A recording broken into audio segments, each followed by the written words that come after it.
50 police officers showed up at a 9-year-old girl's door. Not to arrest anyone, not to deliver bad news. They came because of a sandwich, half a peanut butter sandwich.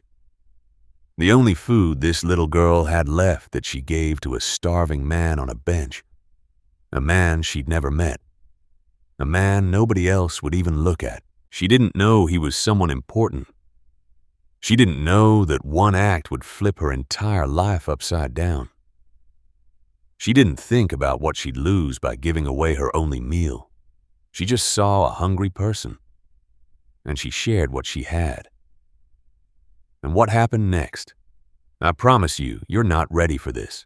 But to understand it, we need to go back to the beginning. So, yeah, that's how it all began.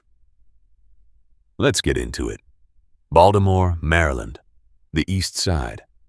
The kind of neighborhood where the streetlights flicker more than they shine, where every other storefront is boarded up, where the bus doesn't come on time, if it comes at all. This is where Chloe Harris lives. She's 9, skinny, quiet, the kind of kid who doesn't complain. Not because everything's fine, but because she figured out early that complaining doesn't change anything.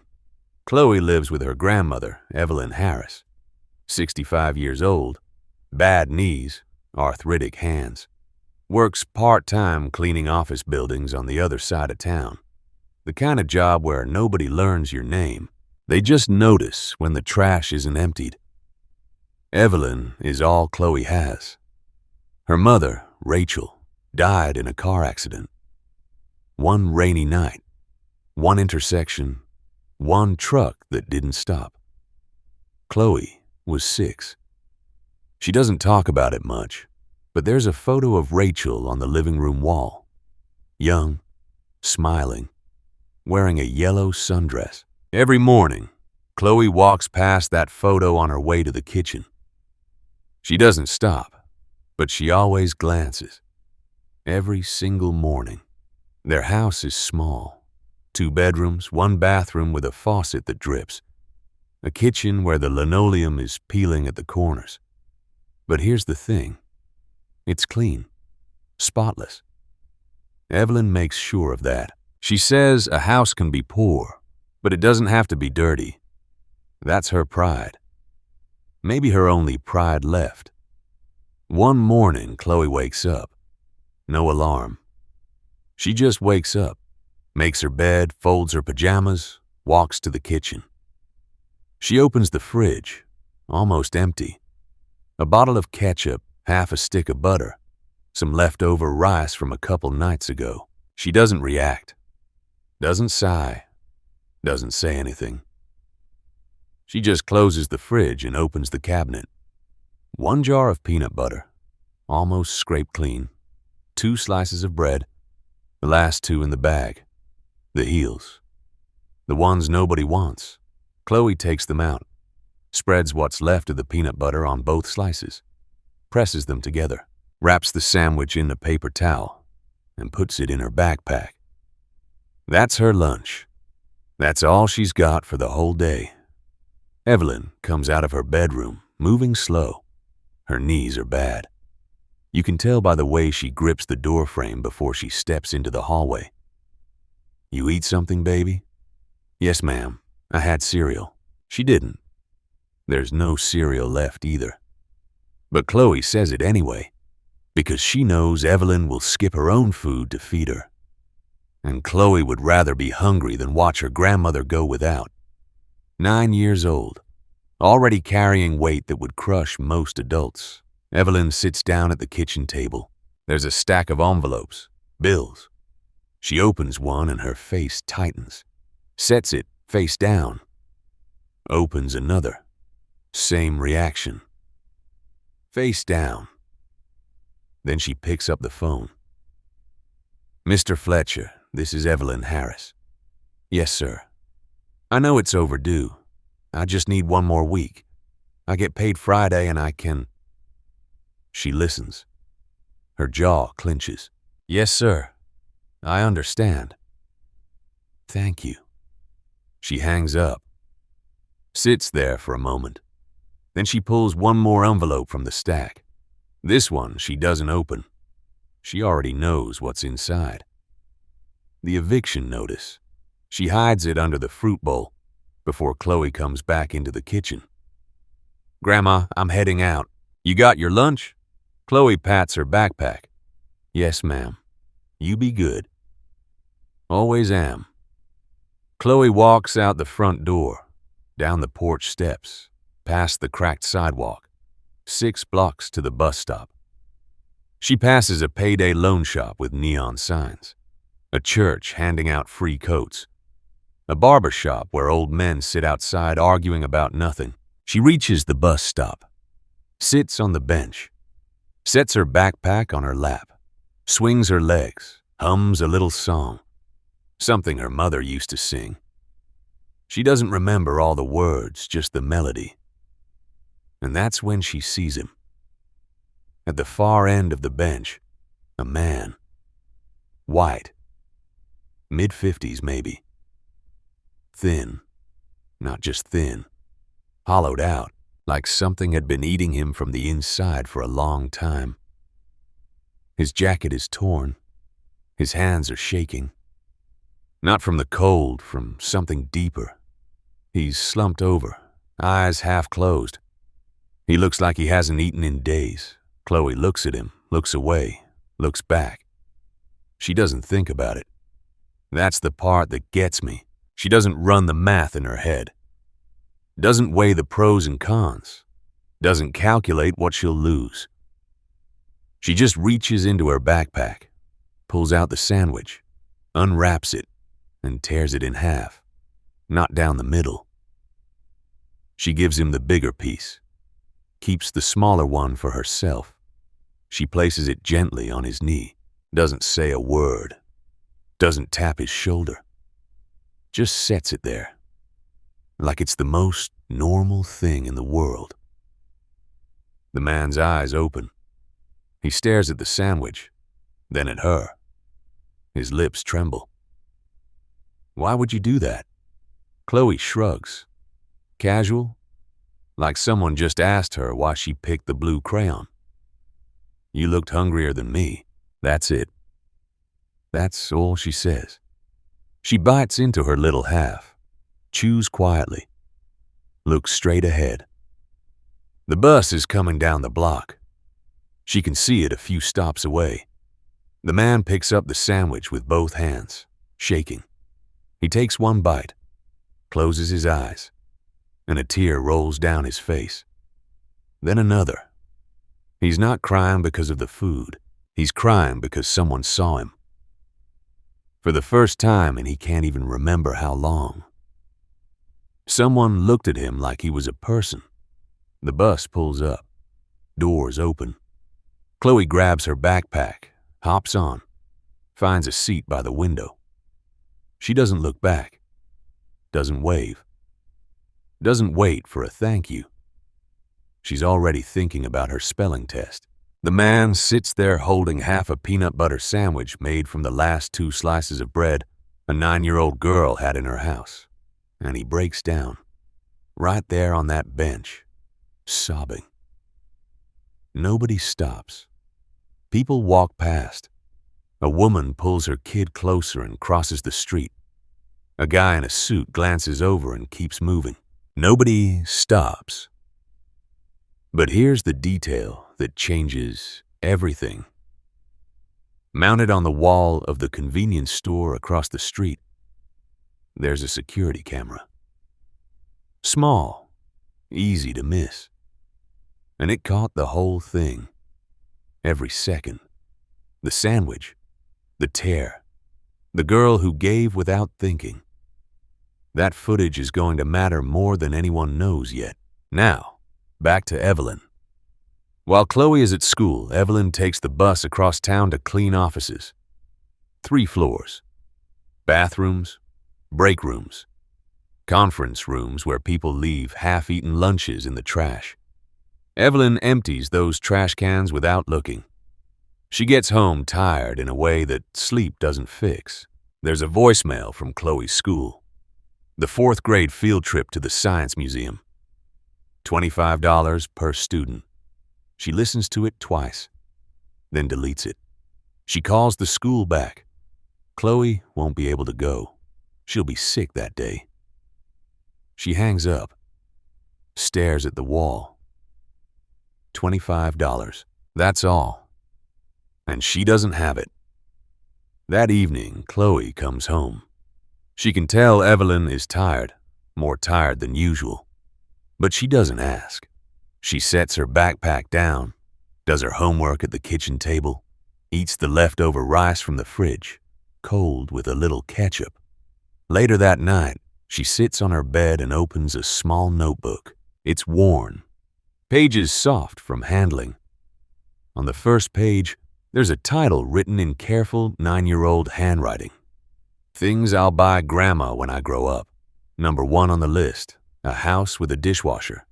Number 2, new shoes that don't hurt her feet. Number 3, a really big TV so she can watch her shows without squinting. Chloe adds a new one tonight. Number 4, a full fridge. She closes the notebook, puts it under her pillow, pulls the covers up. And across town, at Baltimore General Hospital, a man is being wheeled through the emergency entrance on a stretcher. Dehydrated, malnourished, barely conscious. A paramedic checks his pockets for ID, finds a crumpled military veteran's card, reads the name, Eddie Bennett. He freezes, looks at his partner. Call this in. Now. Nah, wait. She really gave away her only meal? Like her only one? And she kept the smaller half? I'm not going to lie. I don't even know if I would have done that. Most people wouldn't. But she didn't even think about it. She just did it. Yeah, that's the part that gets me. Now, let me take you somewhere completely different. Downtown Baltimore. A building made of glass and stone. The kind of building where security guards wear earpieces and the elevators don't stop on every floor. 5th floor, corner office, oak desk, leather chair, an American flag in the corner, photos on the wall, handshakes with governors, senators, generals. This is the office of Commissioner Henry Bennett. 62 years old, silver hair, jaw like it was carved from granite. The kind of man who walks into a room and everyone straightens up, not because they like him, because they know better. Henry Bennett runs the Baltimore City Police Department. Has for some time. Old money, old power, old rules. The kind of man who believes problems are things you manage quietly, efficiently, without mess. He's reviewing budget reports when his phone rings. Private line. He picks up on the second ring. Commissioner Bennett. He listens. His hand stops moving. The pen drops. Say that again. He listens more. His face doesn't change. Not exactly, but something behind his eyes shifts. Something cracks. Where? Pause. Which hospital? He stands up, grabs his coat off the back of the chair. His aide, a young officer near the door, notices. Sir, is everything all right? Henry doesn't answer right away. He buttons his coat, straightens his collar. Then quietly, they found Eddie. The aide blinks. Your brother? Henry walks past him without another word. Here's what you need to know about Eddie Bennett. He's 54. Henry's younger brother by 8 years. Served 2 tours overseas. Came back different. The Eddie who left was loud, funny. The one who made everyone laugh at Thanksgiving. The Eddie who came back barely spoke. Couldn't sleep. Couldn't sit still. Couldn't be in a room with too many people.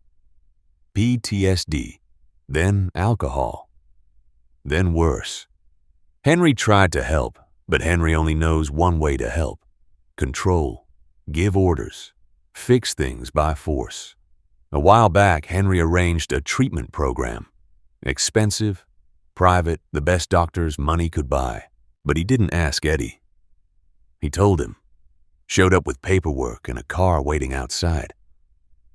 Eddie looked at his brother and said, I'm not your case to manage, Henry. And he walked out, disappeared. No phone calls, no address, nothing. Henry searched at first, filed a report, sent officers. But Eddie knew how to vanish. The military taught him that, after some time. The trail went cold. After a while, Henry stopped talking about it. Not because he stopped caring, because it hurt too much to keep hoping. And now, this phone call. Eddie, alive, found at a bus stop in East Baltimore. Collapsed, barely breathing. Brought to Baltimore General. Henry drives himself to the hospital. No motorcade, no sirens. Just a man in a dark coat driving too fast through downtown traffic. He gets to the hospital, walks past the front desk without stopping. Nobody stops a police commissioner. Room 412. He pushes the door open. And there's Eddie. Thin, so thin it doesn't look real. Arms like sticks. Cheekbones sharp enough to cut glass. An IV drip in his left hand. Monitors beeping, slow and steady. But his eyes are open, clear. Lucid for the first time in God knows how long. Henry stands in the doorway. Doesn't move, doesn't speak. Eddie turns his head, sees his brother. And for a long moment, neither of them says anything. Two brothers with a wall of silence between them. Then Eddie speaks first. Voice rough, barely above a whisper. Before you say anything, I didn't call you. I wouldn't have called you. Henry swallows, nods. I know. He pulls a chair to the bedside, sits down, folds his hands. Then who found you? Eddie's face changes. Something softens. A little girl. Henry leans forward in the chair. A little girl. Eddie nods, slow, like even that takes effort. I was on a bench, bus stop on Eastern Avenue. I don't know how many days I'd been there. 2, maybe 3. Couldn't stand up anymore. Couldn't think straight. Everything was just noise. He pauses, stares at the ceiling. Then she sat down. Henry waits. Little black girl, 9, maybe 10. Backpack bigger than she was. She sat at the other end of the bench and just looked at me. Not the way people usually look. Not the don't make eye contact look. Not the should I call somebody look. She just looked at me like I was a person sitting on a bench. Eddie's voice cracks. She pulled out a sandwich, peanut butter. I could smell it. And Henry, she tore it in half, gave me the bigger piece. Kept the little one. Henry doesn't move. I asked her why. You know what she said? Henry shakes his head. You looked hungrier than me. Silence. The heart monitor beeps, steady, relentless. Eddie turns to look at his brother, eyes wet. I've been on those streets for 2 years. 2 years, Henry. People walk past me every single day. Hundreds of them, thousands. Some through change. Most pretended I wasn't there. A few told me to get a job. He swallows hard. And a 9-year-old girl, a kid who clearly doesn't have much herself. She's the one who sat down. She's the one who shared her only food. Not half. The bigger half. Henry's jaw is tight. He's staring at his own hands. She didn't know me, didn't ask my name, didn't ask for anything. She just gave. And then she got on the bus and left like it was nothing. Eddie closes his eyes. That's the first time in a long time someone treated me like a human being. Henry sits there for a long time. The room is quiet except for the machines. Then he pulls out his phone. What did she look like? Small, thin, school uniform, navy blue, braids pulled back with a white ribbon. She got on the number 14 bus heading east. Henry types something, hits send. "What are you doing?" Eddie asks. "Finding her." He calls Lieutenant Carla Hayes. Carla is his community liaison officer. Sharp, organized, the kind of person who remembers every name and every detail. "Carla, I need you to pull security footage. Bus stop on Eastern Avenue this morning between 7 and 7:30. There's a camera on the convenience store across the street." Carla doesn't ask why. She just says, "Give me an hour." It takes her 40 minutes. She calls back.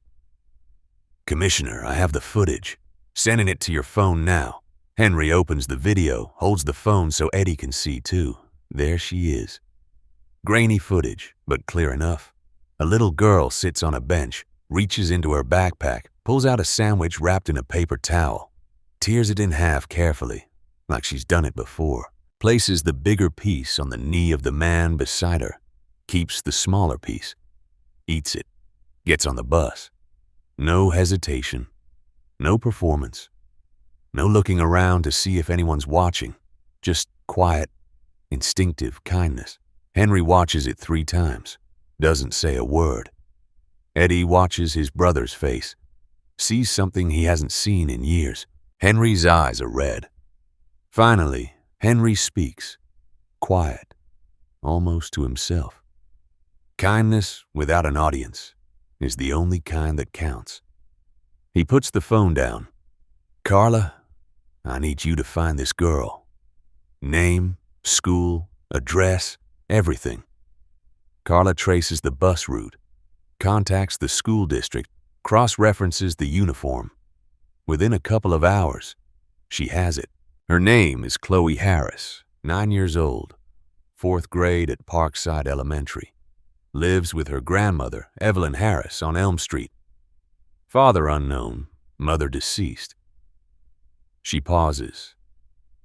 "Commissioner," I pulled their records. "The grandmother works part-time as a custodian. They're behind on rent, 3 months. There's an eviction notice on file." Henry closes his eyes. This girl, this child who gave away her last sandwich, she's about to lose her home. He sits in the hospital room for a long time after Carla hangs up. Eddie has fallen asleep. The IV drips, the monitor beeps. Henry makes 3 phone calls.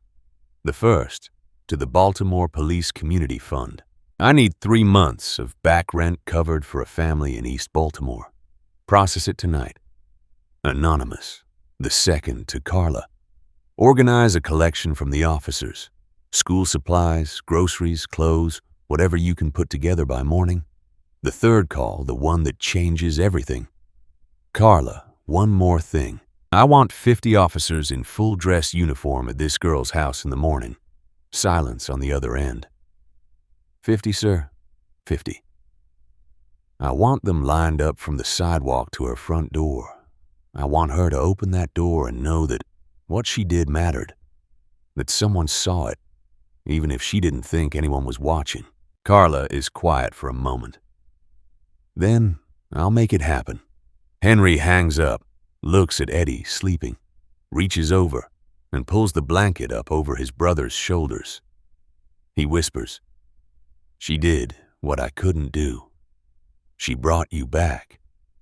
Now, that same night, across town, Evelyn tucks Chloe into bed, pulls the covers to her chin, smooths her braids.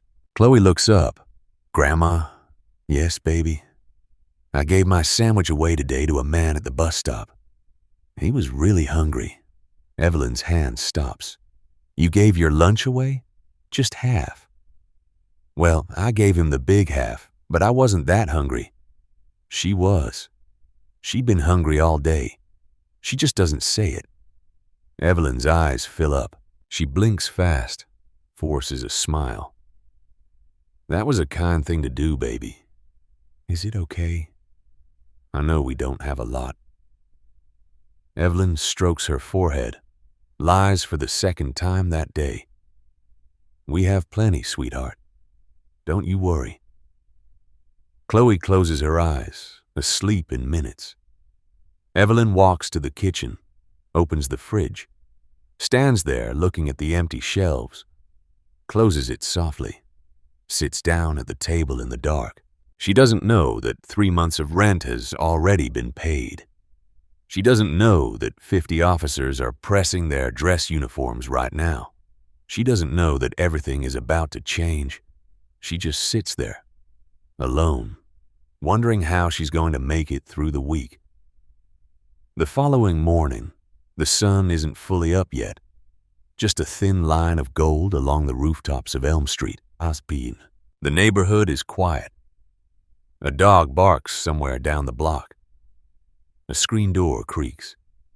Inside the house, Chloe wakes up the way she always does.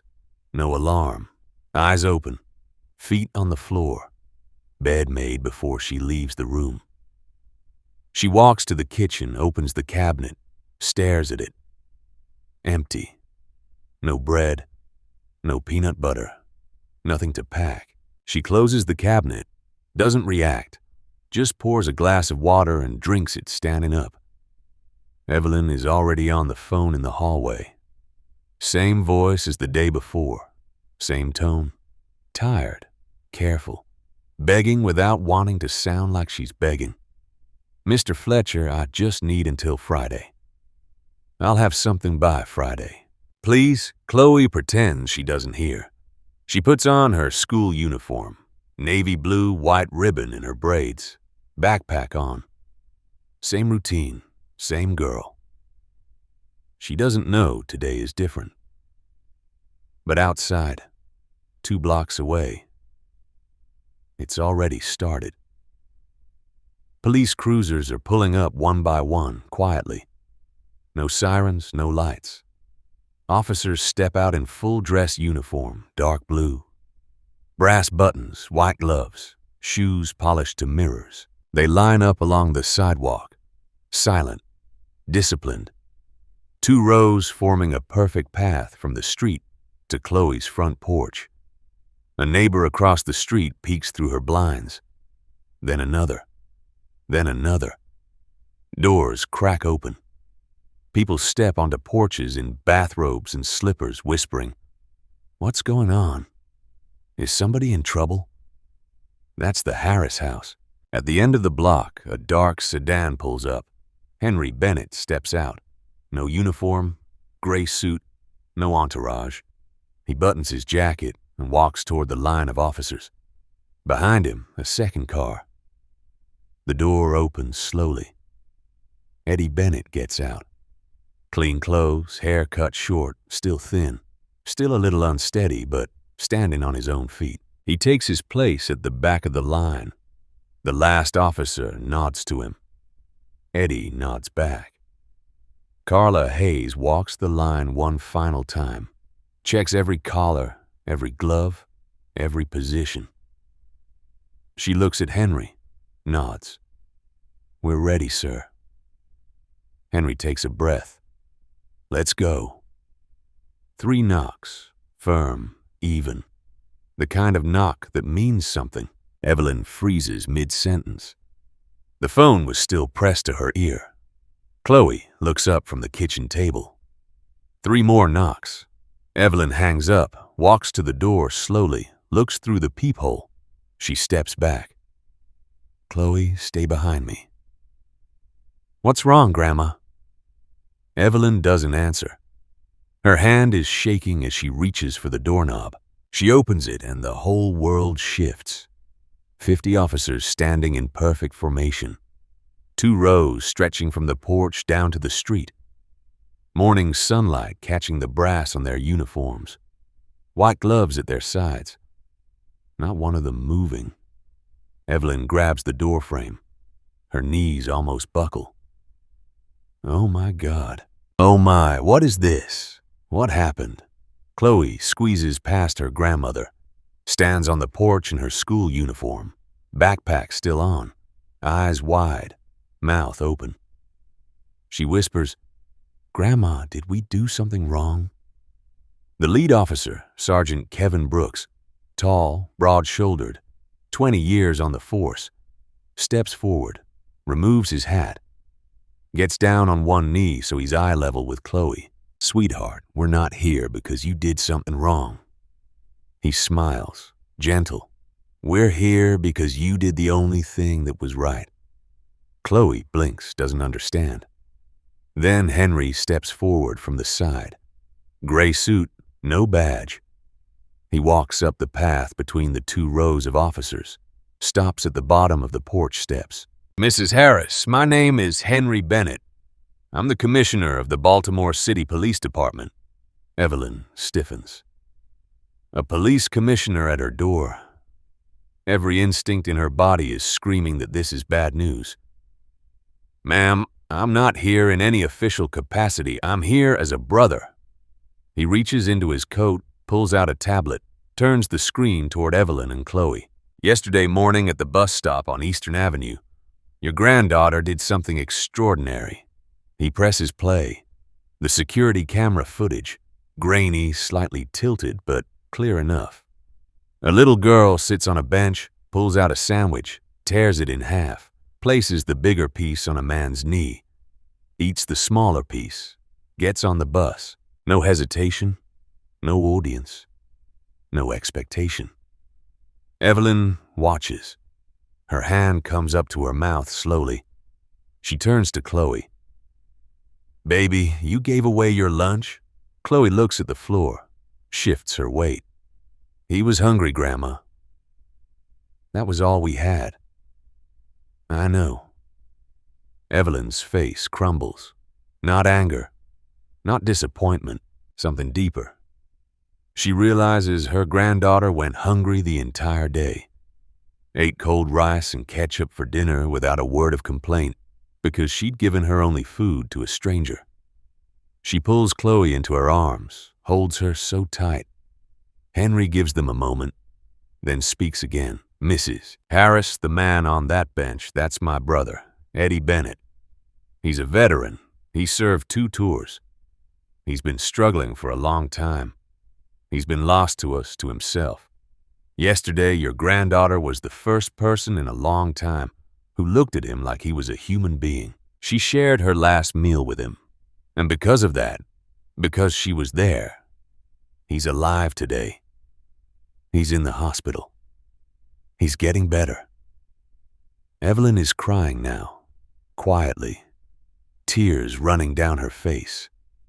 Henry kneels, eye level with Chloe. "Chloe, do you remember the man you gave your sandwich to?" Chloe eye nods, small. "Do you know who he is?" Chloe shakes her head. "His name is Eddie, and he's right here." Henry steps aside. At the back of the line, the very last position, Eddie steps forward. Clean clothes, fresh haircut, still thin, still a little shaky, but standing, walking. Chloe sees him. Her eyes go wide. "Eddie?" She doesn't call him Mr. Bennett. She doesn't call him Sir. She calls him the only name that matters, the name of the man on the bench. She runs down the porch steps, past the officers, past Henry, straight to him. Eddie drops to his knees, catches her in a hug. He's shaking. She's shaking. He whispers into her hair, voice broken. "You saved my life with half a sandwich." Chloe buries her face in his shoulder, doesn't say anything, just holds on. 50 officers stand at attention. Some of them are blinking hard. A few aren't even trying to hide it. Sergeant Brooks turns his head slightly and wipes his eye with the back of his glove. Evelyn stands on the porch, hand over her mouth, watching her granddaughter hold a man she saved with the only thing she had. Henry watches too. And for the first time in a very long time, he doesn't have a plan. He doesn't have a strategy. He doesn't have an angle. He just has this. After a long moment, Carla steps forward, clears her throat softly.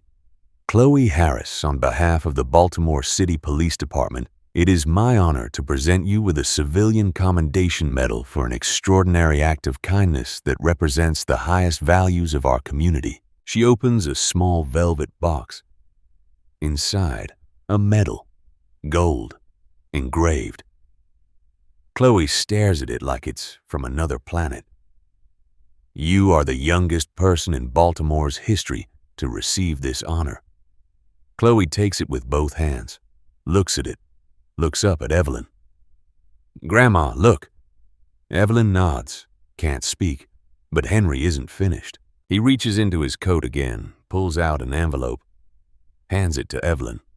Mrs. Harris, this is from the Baltimore Police Community Fund. Your back rent, 3 months, has been taken care of. Evelyn opens the envelope, reads the letter inside. Her hands are trembling. She looks up at Henry, opens her mouth, closes it, opens it again. Nothing comes out. Henry just nods. Your granddaughter earned this, every bit of it. Then a small truck pulls up at the curb. Carla organized it overnight. Officers' families donated through the night. Groceries, school supplies, new backpack, winter coat, boxes of food. 2 officers carry the first box up the porch steps. Then another. Then another. Neighbors are on their porches now, watching. A woman across the street starts clapping. Slow at first. Then her husband joins, then the man next door, then the whole block. Applause rolls down Elm Street like a wave. Chloe stands in the middle of it all, medal in one hand, Eddie's hand in the other. She doesn't fully understand what's happening. She's 9. But she knows one thing. She's not hungry today. Soon, the story is everywhere. Brian Walsh, a local reporter who Carla invited to cover the ceremony, posts the security camera footage alongside his own video of the 50 officers lined up on Elm Street. He titles it, 9-year-old gives starving man her last meal. What happens next will break you. It spreads fast. And it's not slowing down. The comments pour in, thousands of them. Most of them are beautiful. I'm a grown man sitting in my truck crying over a peanut butter sandwich. This child has more humanity in her little finger than most of us have in our whole body. Chloe. Harris, remember that name. People start sharing their own stories. A woman in Ohio talks about a stranger who paid her grocery bill when her card was declined. A man in Texas describes a homeless vet who gave him directions when he was lost. Small kindnesses, the kind nobody films, the kind nobody claps for. Chloe's story cracks something open. A crowdfunding page appears, not set up by Henry, not by the police department, but by a stranger in North Carolina who saw the video and couldn't stop thinking about it. Title: For Chloe and Evelyn, because kindness deserves a safety net. $5,000 in the first hour, then 10, then 20. Evelyn doesn't know about any of this. She's in the kitchen, putting groceries away, opening boxes, stacking cans in the cabinet. She keeps stopping to touch them, like she's making sure they're real. Chloe is at the kitchen table doing homework, medal sitting next to her pencil case. Every few minutes, she looks at it, touches the edge, goes back to her worksheet. It's quiet. It's peaceful. It doesn't last because with attention comes noise, and not all of it is kind. By evening, the other comments start showing up. The ones that feel like a punch to the gut. Convenient timing. Cop PR stunt. Why does everything have to be about race? So a black kid gives a white man a sandwich and suddenly she's a hero? Please, this is poverty porn. They're using this child. Evelyn finds them. She's not on social media much, but a neighbor texts her a link. You should see what people are saying. She shouldn't have looked. She reads one comment, then another, then another. Each one a small knife, not because they're true, but because they take the purest thing her granddaughter ever did and twist it into something ugly. She turns off her phone, sets it face down on the table, sits there in the kitchen. Same table, same chair. But the air feels different now. Soon after, Evelyn calls Henry. "Mr. Bennett, I want to thank you for everything you've done. I truly mean that. But I need to say something." Henry listens. "I don't want my granddaughter to become a display, a headline. She's 9 years old. She gave a man a sandwich because she's a good kid. That's all. She didn't do it for medals. She didn't do it for cameras. And I don't want her growing up thinking kindness only matters when somebody's filming it." Silence on the line. "You said something, Mr. Bennett. Kindness without an audience. That's what Chloe did. And right now, with all this attention, it feels like we're putting an audience on it. And I don't like how that feels." Henry is quiet for a long time. "Then you're right, Mrs. Harris. And I'm sorry." He means it because Evelyn just held up a mirror. His own words, kindness without an audience. And he'd turned Chloe's act into the biggest audience in Baltimore. That afternoon, Henry makes calls, declines every interview request, shuts down media access, issues a statement through Carla. "The Harris family has asked for privacy. We will honor that completely." Carla contacts the crowdfunding platform, asks them to disable comments. The money keeps coming in, but the noise stops. That evening, Eddie calls Chloe from the hospital phone. "Hey kid, are you doing okay?" "I'm okay. Are you eating?" Eddie laughs. First real laugh in years. "Yeah, 3 meals a day. They won't let me skip." "Good." Pause. "Eddie, I don't like being on the internet." "Yeah, me neither, kid. Can it just be normal again?" Eddie smiles, looks out the hospital window. "It's gonna be better than normal. I promise." A short time later, Eddie is still at the VA hospital, but he's different now. Eating 3 meals a day. Sleeping through the night. Most nights. Walking the hallways in the morning. Talking to the counselors. Not because anyone's forcing him, because he wants to. He started working in the hospital's wood shop. Occupational therapy. Something to do with his hands. The instructor showed him how to carve. Birds, mostly. Simple shapes, smooth edges. Eddie turns out to be good at it. Really good. There's something in the repetition. The slow scraping of the blade. The grain of the wood revealing itself. That quiets the noise in his head. Better than anything else has in years. He's working on a small bird right now. A wren. Fits in the palm of his hand. He's been sanding it for days. Getting it perfect.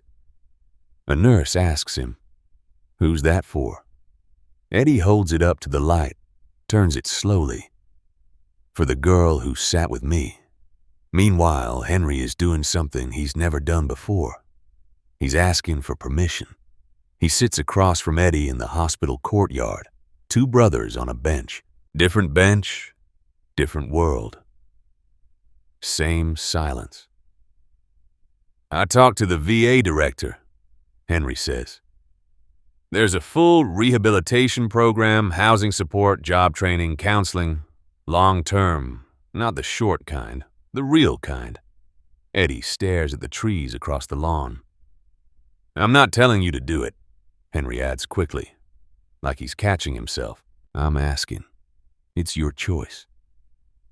Eddie doesn't respond right away. "A while back, you showed up with papers in a car, told me I was going whether I liked it or not. You remember what I said?" Henry nods. "You said, 'You're not my case to manage.' And I meant it." Pause. A long one. "So what's different now?" Henry looks at his hands, opens his mouth, closes it, opens it again. "I watched that video, the one from the bus stop, and I saw that little girl just sit down. She didn't give a speech, didn't have a plan, didn't try to fix anything. She just sat next to you and shared what she had. He swallows. And I realized that's all you ever needed. You didn't need me to manage you. You needed me to just be there, like she was. Eddie watches his brother's face, searching for the angle, the calculation, the Henry he knows, the one who always has a next move. He doesn't find it. You really mean that? I mean it. Eddie looks back at the trees. A bird lands on the fence, hops along the railing. Okay, but I decide. Every step, I decide. Henry, you decide. And if I want to stop, I stop. No guilt, no pressure. Eddie exhales, long and slow, like he's been holding his breath for a long time. Okay. That's it. No handshake, no hug. Just okay. But Henry's eyes are red when he stands up, and Eddie pretends not to notice, the way brothers do. Now, Evelyn.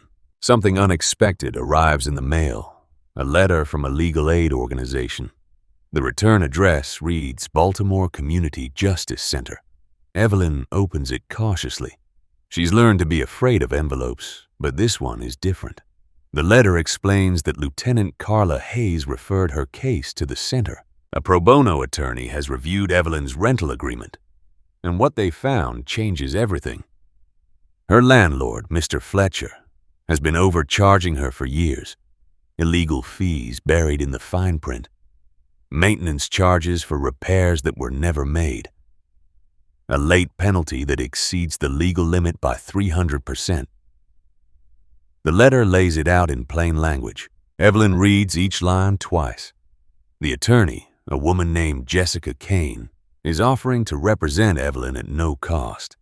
She's already filed a formal complaint with the housing authority, and she's requesting a renegotiation of the lease. Evelyn sits at the kitchen table. Same chair she sat in that night in the dark. Same table where she hid the eviction notice under the fruit bowl. She reads the letter one more time. Then she picks up the phone and calls the number at the bottom. Ms. Kane? This is Evelyn Harris. I got your letter. Mrs. Harris, thank you for calling. I want you to know you have a very strong case. Your landlord has been in violation for years. We can get your rent reduced by 40% and have the eviction notice thrown out entirely. Evelyn is quiet. Mrs. Harris, are you there? I'm here. She presses her hand flat against the table, steadying herself. Nobody ever told me I had rights. Jessica's voice softens. You do, Mrs. Harris, and we're going to make sure they're respected. Soon after, it's official. The eviction is canceled. The rent is renegotiated. Evelyn's monthly payment drops by nearly half. No more threats, no more begging Mr. Fletcher for one more week. And here's what matters. This isn't Henry pulling strings. He didn't call the judge, didn't send an officer, didn't use his badge. This is the system working the way it's supposed to, when someone cares enough to connect the dots. Carla saw a family in need. She made one phone call. That phone call reached Jessica. Jessica did her job. The law did its job. That's not power. That's people. The evening it's finalized, Evelyn comes home from work, opens the front door, walks to the kitchen. The fridge is full. The crowdfunding donations came through. Gift cards, grocery deliveries, a local church that organized a food drive specifically for the Harris family. Chloe is at the table. Homework spread out. She looks up. Grandma, why is the fridge so full? Evelyn sets down her bag, looks at the fridge, looks at Chloe. She smiles. First real smile in a long time. Because people remembered how to be fair, baby. Chloe tilts her head. What do you mean? I mean, sometimes the world gets it right. Not always, but sometimes. Chloe thinks about that for a second, then nods, goes back to her homework. Evelyn opens the fridge just to look at it. The shelves are full. Milk, eggs, bread. Real bread, not just the heels. She stands there for a moment, hand on the door, eyes closed. Then she whispers, so quiet that Chloe doesn't hear it. "Thank you, Rachel. Our baby's gonna be all right." She closes the fridge, wipes her eyes, starts making dinner.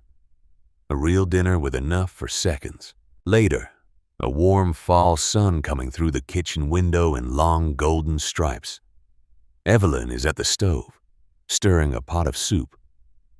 The good kind, with real chicken, real vegetables, real broth. Not the kind from a can. The kind that fills the whole house with a smell that says, "Somebody loves you." A knock at the door.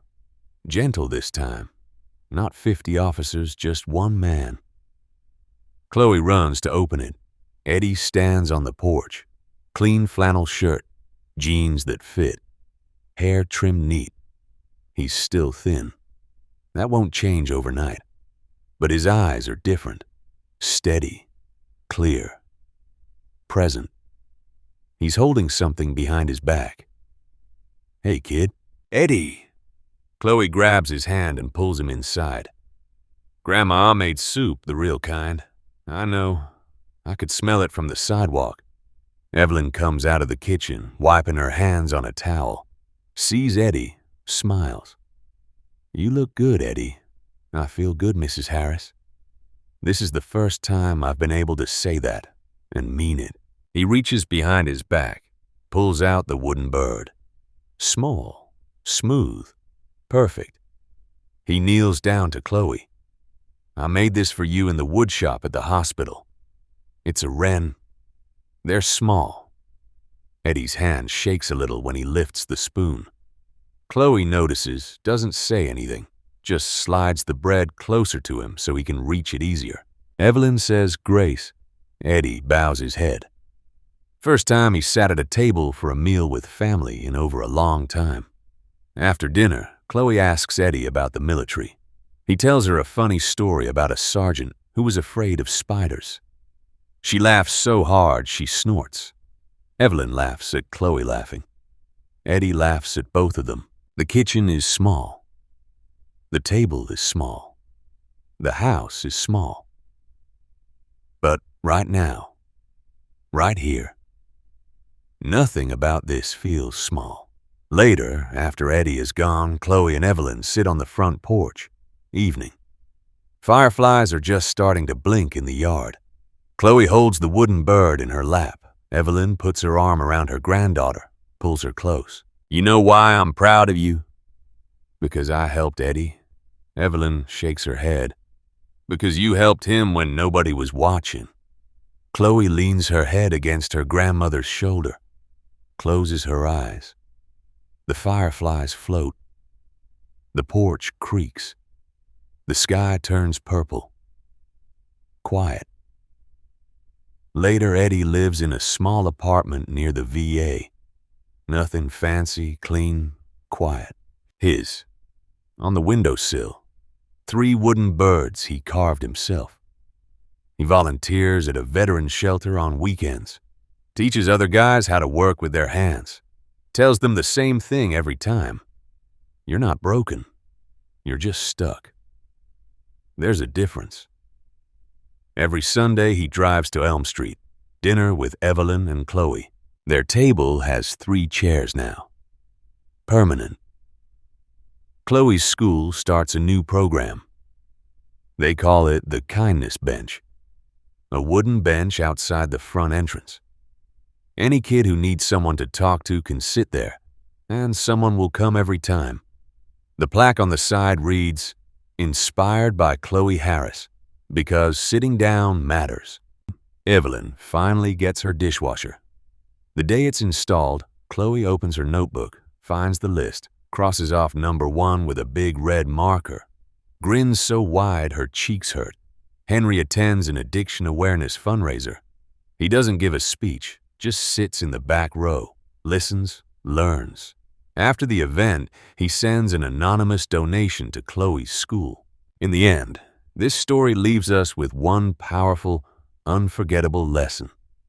The smallest act of kindness, given without expecting anything in return, can change someone's entire world. A 9-year-old girl in a struggling Baltimore neighborhood who had almost nothing looked at a broken man on a bus stop bench and saw a human being instead of a stranger. With nothing but half a peanut butter sandwich made from the last 2 slices of bread in her house, she chose to share the bigger piece. She didn't think about herself, her empty stomach, or what she might lose. She simply saw hunger and answered with quiet, instinctive compassion. That single, pure moment didn't just feed a starving veteran. It reminded his powerful brother what real humanity looks like, sparked an outpouring of generosity from an entire police department, lifted a family out of fear and eviction, and touched millions of hearts across the country. It proves that kindness without an audience is the rarest and most beautiful kind. It shows us that we don't need money, status, or perfect circumstances to make a difference. We only need a willing heart and the courage to see the person right in front of us. In a world that often feels cold and divided, Chloe's simple gesture reminds us that hope, healing, and connection still begin with one person choosing to care. Never underestimate what your small, unseen kindness might do. It could be the very thing that saves a life, restores someone's faith, or starts a ripple that reaches further than you'll ever know. If this story moved you even half as much as it moved me, drop a comment below and tell me, what's one small act of kindness you've either given or received that stayed with you? Let's fill this space with stories that remind us how good people can still be. And if you want more real-life tales that touch the heart and lift the spirit, hit that like button, share it with someone who needs it, and subscribe to the channel. Turn on notifications so you never miss a story that might just change how you see the world. Thank you for watching. We're in this together.